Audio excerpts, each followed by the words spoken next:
أعوذ بالله من الشيطان الرجيم. بسم الله الرحمن الرحيم.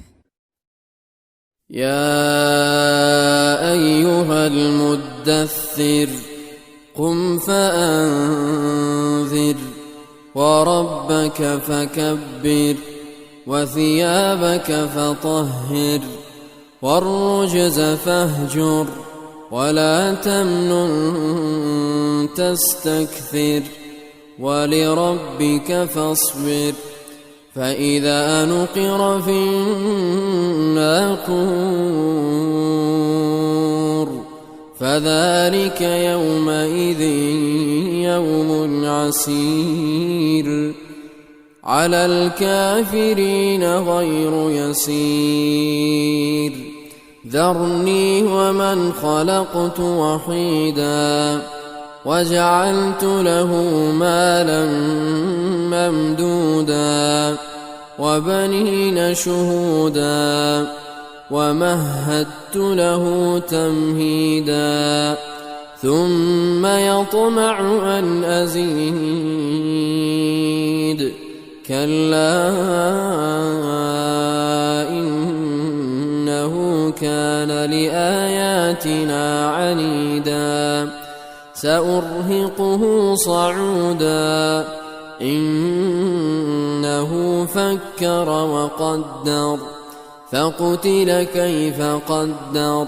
ثم قتل كيف قدر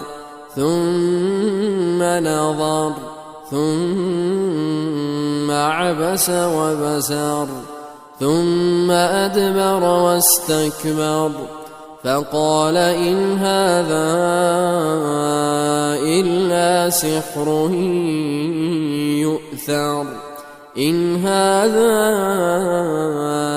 إلا قول البشر سأصليه سقر وما أدراك ما سقر لا تبقي ولا تذر لواحة للبشر عليها 19 وما جعلنا أصحاب النار إلا ملائكة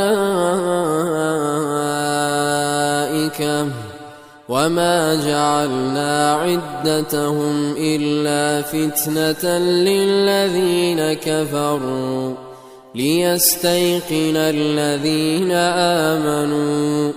ليستيقن الذين أوتوا الكتاب ويزداد الذين آمنوا إيمانا ولا يرتاب الذين أوتوا الكتاب والمؤمنون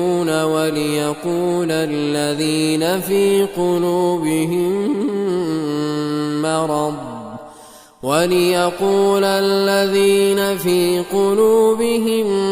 مرض والكافرون ماذا أراد الله بهذا مثلا كذلك يضل الله من يشاء ويهدي من يشاء وما يعلم جنود ربك إلا هو وما هي إلا ذكرى للبشر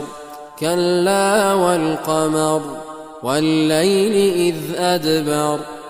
والصبح إذا أسفر إنها لإحدى الكبر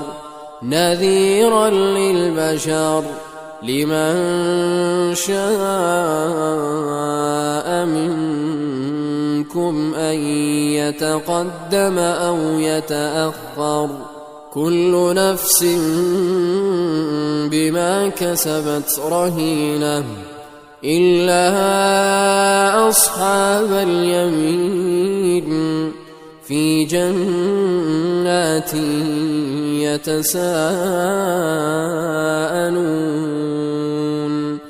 عن المجرمين ما سلككم في سقر قالوا لم نك من المصلين ولم نك نطعم المسكين وكنا نخوض مع الخائضين وكنا نكذب بيوم الدين حتى أتانا اليقين فما تنفعهم شفاعة الشافعين فما لهم عن التذكرة معرضين كأنهم حمر مستنفرة فرت من قسورة بل يريد كل امرئ منهم أن يؤتى صحفا منشرة كلا بل لا يخافون الآخرة كلا إنه تذكرة فمن شاء ذكره وما يذكرون إلا أن يشاء الله هو أهل التقوى وأهل المغفرة